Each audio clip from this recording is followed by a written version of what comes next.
కాంగ్రెస్ పార్టీకి చెందినటువంటి నాయకుడు టి రామ్మోహన్ రెడ్డి.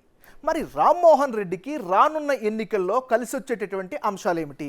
పాజిటివ్ ఫ్యాక్టర్స్ని ముందుగా గనక మనం పరిశీలించినట్లయితే కాంగ్రెస్ పార్టీతో రాజకీయ ప్రస్థానాన్ని కొనసాగిస్తూ ఉన్నారు.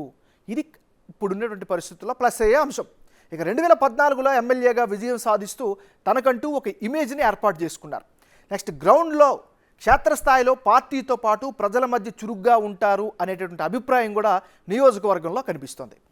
నెక్స్ట్ కాంగ్రెస్ పార్టీ అంటే పొలిటికల్గా చూస్తే కాంగ్రెస్ పార్టీ 6 గ్యారంటీలపై ఇంటింటికి విస్తృతమైనటువంటి ప్రచారాన్ని చేస్తున్నారు, ప్రజల దగ్గరగా వెళ్తున్నారు. నెక్స్ట్ గ్రూప్స్కు ప్రిపేర్ అయ్యే అభ్యర్థులకు ఉచితంగా శిక్షణ ఇప్పిస్తున్నారు, తద్వారా యువతకు కనెక్ట్లో ఉన్నారు. పరిగి నియోజకవర్గం మొత్తం ప్రభావం ఉన్నటువంటి నాయకుడిగా కూడా ఈయనకంటూ పేరునైతే సంపాదించుకోగలిగారు.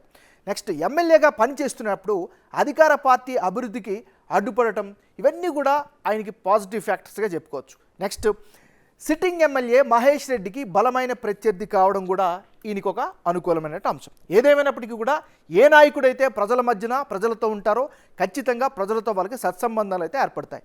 ఇది ఈయనకి సంబంధించినటువంటి గ్రౌండ్